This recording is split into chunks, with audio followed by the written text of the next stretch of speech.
What's up, guys? Sub-Zeric here. KD Up Cup Day 2 just finished yesterday, which means we cut down to the final 32 people that are going to join the 32 people who auto-qualified to the second weekend of KDA Cup. And Humbug came out in first. If you guys don't remember Humbug, he was at the Vegas Open, was the guy with the Teemo Little Legend who was just destroying everyone in the end. Had a really rough start to the final day, but then ended up turning it around, and he's still using this Teemo Little Legend. So I want to VOD review a game from him because, I mean, he was first place overall. He had a really good day one as well, and also, I mean, the guy's a little bit of an icon after his, performance at the Vegas Open. Also, I just want to give a quick shout out to the sponsor for today's video, which is the Mobalytics TFT overlay. You guys might have heard me talk about this overlay before, but it's just a really nice, clean, high quality overlay. Got augment win rates you saw up there earlier. It has like comp recommendations that you can put in. Also has little cheat sheets if you're new to the game and don't know which items build into what or what items are good on what units. So check it out in the description down below. I am also going to have a link to the comp that Humbug used in this game so that you can bring that into your Mobalytics overlay and just have that so that, if you're ever trying to figure out, okay, like which units were in the comp, I forgot which units were in the comp, well, boom, you got the overlay right there, and so you can just drag those in really easily. I have to imagine, yeah, that we're going to hold on to the Superfan opener. Superfan Kennen, used to be super broken, right? It was the most insane early headliner in the game, and now people are finally back to just sort of like, well, it's good when it's good, and it's like not good when it's not good. This seems like a spot where it's good. We already have the Nico. If we can pick up something like a Kaiser, or we actually already have the Seraphine, actually we got dropped, so we just have the Seraphine that we can level up and play as a backline damage dealer that will also activate KDA for our board. We have a lot of reasonable slams here, and let's check the augments here. Caretaker's Favor, really solid. Inspiring Epitaph, also just a really good in general augment. I love Caretaker's Favor a lot, just because it allows you to play for kind of whatever comp that you want to play for. You can just you can handpick your items, and in this meta where having strong items is really important, it's really nice. Crown Guarded is an interesting idea here, though. You could go double Crown Guard onto your cannon. We also, with the Gnar here, have the opportunity to play 5 Superfan, which upgrades our Superfan item to the Radiant item. Okay. Here's also pretty interesting. We get dropped the Nashor's Tooth here. We have the Rod open. I could see us easily just angling towards an Ari game from this spot. With the Nashor's already, do something like Nashor's Sunfire Slam and then hold onto this this Rod. He's looking at maybe Archangels. Yeah, he's gonna go for the Nashor's. I like Nashor's a lot, just because Ari is one of the most broken comps in the game, and if you can angle towards that, it feels really good. Sunfire also a completely solid item in this comp. Then you leave the Rod open for the Hextech Gunblade, which would be really nice. He's considering actually not playing. Yeah, so he could have played this board last round with the 5 KDA. I think the idea here is that he wants to actually item hold the Seraphine, which makes some amount of sense. I would actually kind of be interested in just Nashoring this Kennen. The only downside, I guess, is you might be a little bit low damage because you don't have true damage in, right? So it's hard for him to kill like the entire board, but it would be a lot of stats, especially with this Radiant Protector's Vow onto the Kennen. So definitely something to think about here. I mean, the nice thing is that we're going to be able to level to 5 Superfan on level 5 here. If Humbug's really aggro, you could actually see him leveling in this spot. We also pick up a Heartsteel Cassante here, which is not bad by any means, but it does make our early game weaker. I feel like I would actually probably pass this up. I would not be shocked if he took it, though. Yeah, he's going to pass it up. The thing about Heartsteel is, I feel like the strength in Heartsteel so much this set at this point is not in actually getting the early Heartsteel in, because stage 2 Heartsteel really doesn't do very much for you. It's going to give you a little bit of extra gold. The strength of Heartsteel is getting Heartsteel in when you're like 100 HP going into stage 4 and then just 4 lossing it. If you can get like 5 Heartsteel in, then you actually just, have a free game at that point. Sadly, we are going to lose this fight, but yeah, I just feel like when you play Heartsteel, saving HP during stage 2 is actually so much more important than actually getting like the perfect set of wins and losses. I think we weren't actually able to pick up a lot of the item components that we wanted. We had to end up taking Belt here, which is onto a decent unit. He also noticed he lost the Cassante. He said after that last fight, now that we've lost our streak, he's more interested in playing for Heartsteel here. 2-5 is also a really good interval to get Heartsteel in. I like the lock a lot after losing that fight, because we can still play an okay board here. Like, he's still holding onto the Sentinels, he's still got this Nico on board, he's still going to kill some units. But the nice thing about this interval at 2-5, if you guys don't know, is that Heartsteel procs every 4 rounds. It gives you that cash at every 4 rounds.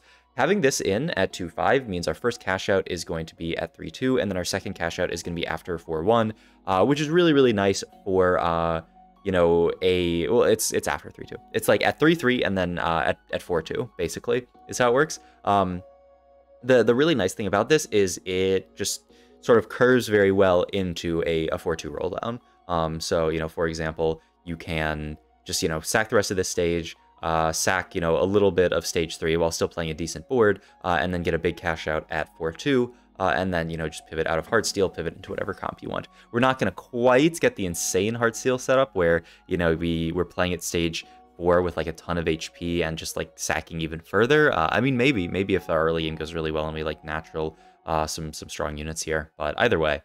He also opted, as you saw there, to sell the Nico there just so they can hold on to 4 Heartsteel, because 5 Heartsteel is broken. If you can get to 5 Heartsteel, especially this early in the game with 92 HP, you'll be very happy. Imagine we get something dropped like a Tiny Titans here. We would be over the moon.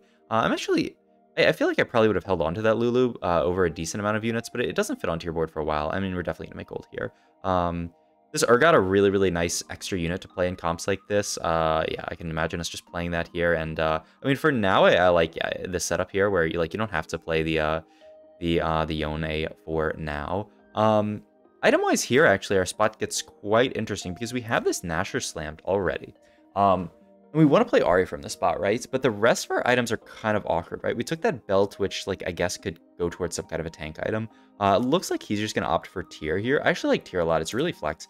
Not only can Tyr be blue buff for Ari if we get dropped another Tyr, it could also be Archangels for a Twisted Fate setup, which is a comp that a lot of people have angled towards this tourney. You definitely would hold on to the Nami if you're considering that. Great loss here, though. But yeah, it could be like Archangel Nasher's +1 TF item. Nasher's is not the best TF item in the world, but it's certainly acceptable. I like something like Uplink here a lot, just because we're in a spot where we can expect to farm a lot of items. Oh, we got little buddies, though, which you probably just always take. Yep. Oh, and we even got a 4-cost that we can play on our board, which actually fits really, really well. So yeah, I'll take that for sure. You can pop this Anvil, but you kind of have to commit here, yeah. So, ooh, he almost slammed an Archangel there. That was scary. Okay, so we're hard committed Ari at this point. If you make the blue buff, you can no longer play TF because it's just a very, very bad item on him. He doesn't actually do a good job of killing a lot of units on his first cast, so he's not really going to take advantage of that blue buff very much. Also, he has a pretty high mana cost, so the just flat mana reduction doesn't really do much for him either. So, yeah, just a bad... Did he lock this? Wow. He locked this shop so that he could play a stronger board, because he knew his Heartsteel cash out was coming, and now he's just going to headliner item hold the Seraphine. Got a Static Shiv there. Wait, did he always have the Static Shiv? In either case, we built Static Shiv here, which just works perfectly fine on this board, and now we have the Rod left over for Gunblade. This is actually a pretty cool play. He just says, yeah, I don't need that extra Heartsteel cash out. It's going to cost me so much HP in the long run. I'm already pretty rich. I already have really good augments. All I need to do is make it 2-4-2, and maybe even 4-1 with a lot of HP, and I'll be completely fine. I like this a lot. Gunblade is definitely the last item that you would want to make in this spot. Something like a belt item here. Yeah, I wouldn't be surprised at all if he goes for as well, just because, you know, very, very solid items in this comp. It's interesting that he prioed this Warmogs over Redemption. It's pretty close, I would say. Both are really, really strong items in this comp. Redemption just allows your frontline to last forever. Warmogs just allows your frontline to also last forever.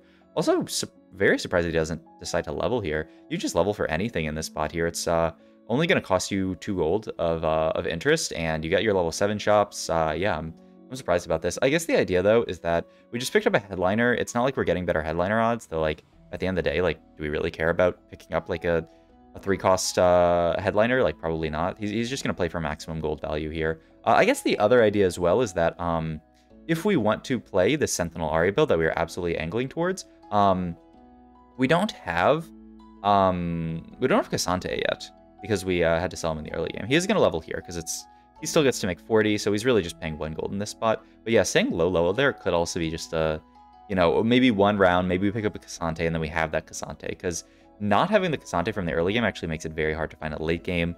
It will be okay if we pick up like a Sentinel Blitzcrank or something like that, but it's really, really nice to have the Cassante when you have little buddies. So we're really going to look for the Cassante. I don't know if he has it in his team builder, but I would absolutely be putting that in my team builder.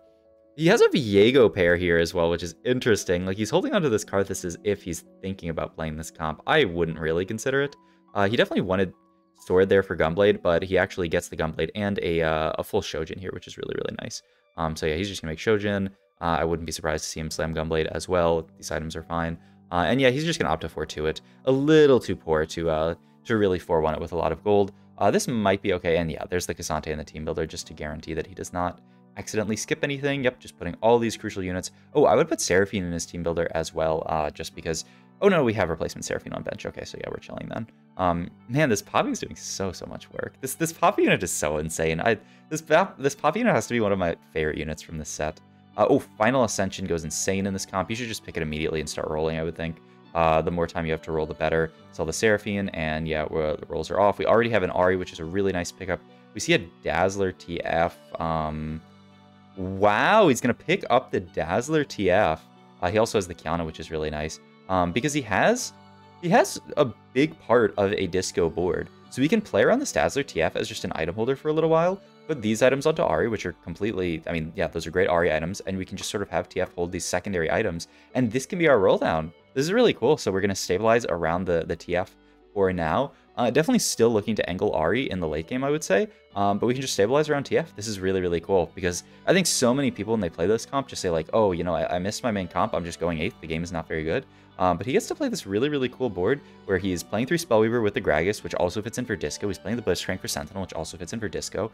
So yeah, the board actually fits really, really well together. We have the Kiana in, which is true damage with the Echo, though sadly we don't have an item on her, so there's no chance of her farming anything. But she's also, I mean, a Kiana with like no items, so the chance of her farming anything is not great either. And we still get to play around the Ahri. Like, look at this, 76 HP streaking. Wow, he's gonna do the I heard the call out for this. You can do this. I believe someone said it was bug abusing, but I guess it's not banned in tournament because he's doing it in tournament. But yeah, you can pop the anvil and then see what your items are on carousel if you pop it right before carousel. And he's just gonna take a TG for this Kiana, I have to imagine.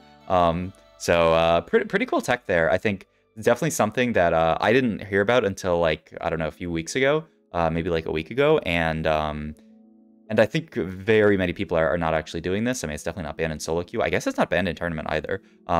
Someone like speculated that it might be banned in tourney, but I guess not. Hopefully I didn't just out humbug. I mean, it's probably not banned if he did it.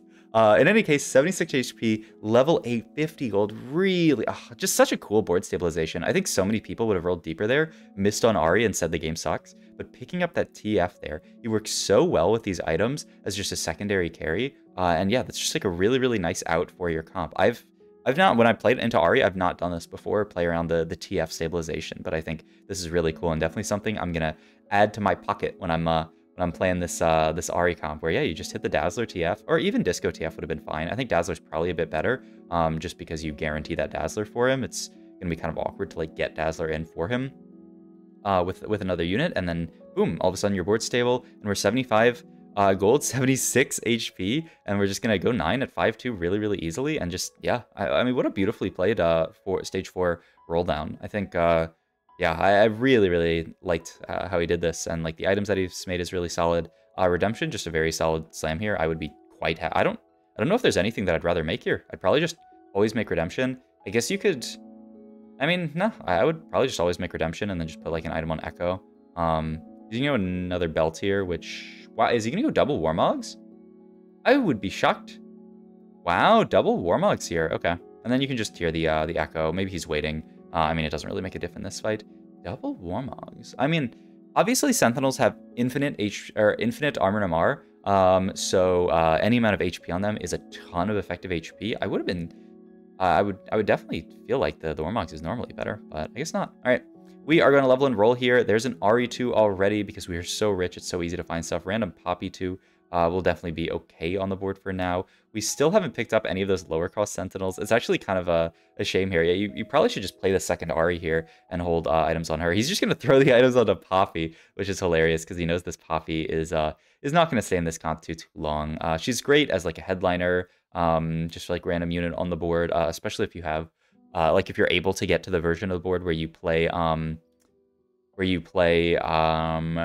guys that give you items, super fans. But it's just, it doesn't make so much sense here. We refined the TF here after going 9, looking for something to high roll. It's Disco TF this time. We're also positioning around this Disco TF with this KDA hex. This is a pretty sick game, actually. I really am enjoying this game so far. Like, the positioning with the Disco on these hexes is, like, it's so weird, but, like, he does a pretty good job of it. It's kind of awkward, but you can sort of do what he did. And I mean, look at this.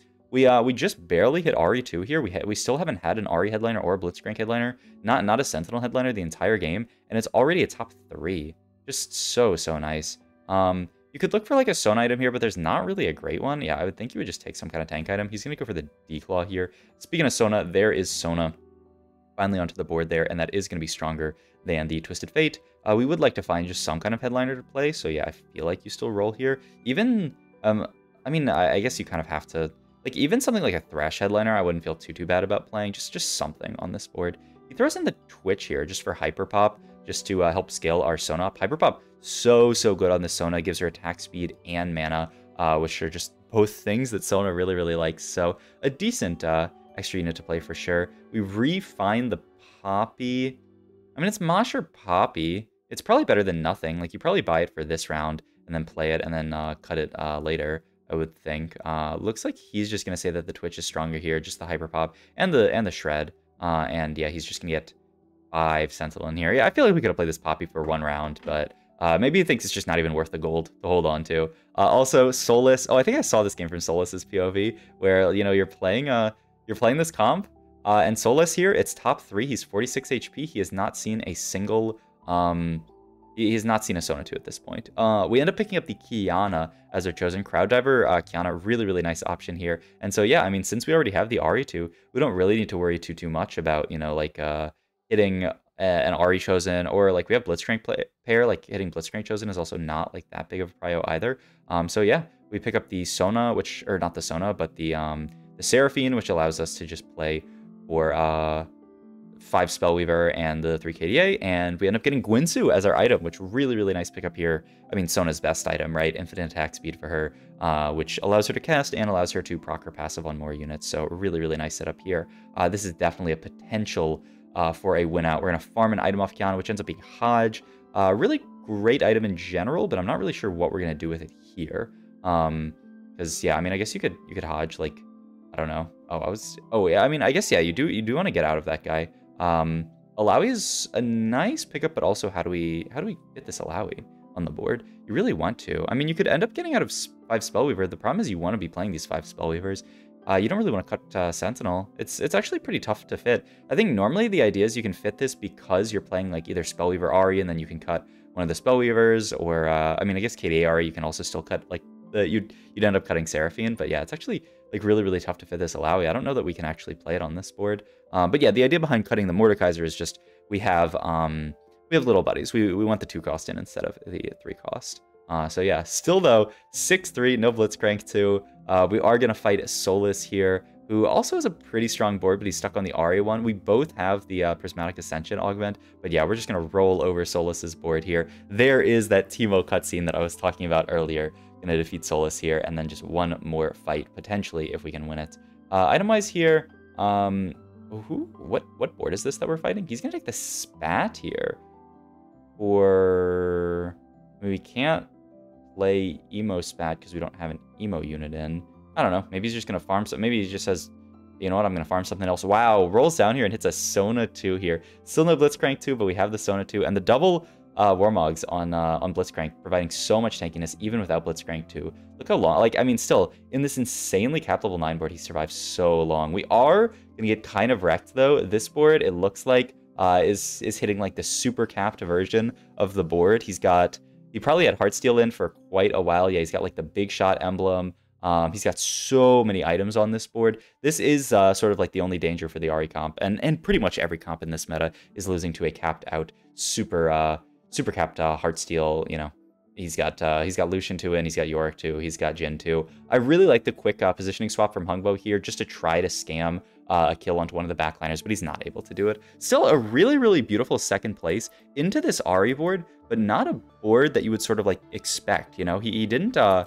He definitely did not play the straight linear play early game, play Ari GGs, Played a really, really cool, flexible line that, I mean, absolutely saved him infinite places. Imagine just a worse player rolling down there and completely missing on the roll down and just saying, oh, well, I'm 8th, GG's. Hope you guys enjoyed this video. If you did, please like, comment, subscribe, check out my Twitch, all my other links down below, as well as, once again, the link to the Mobalytics overlay. Thanks for watching.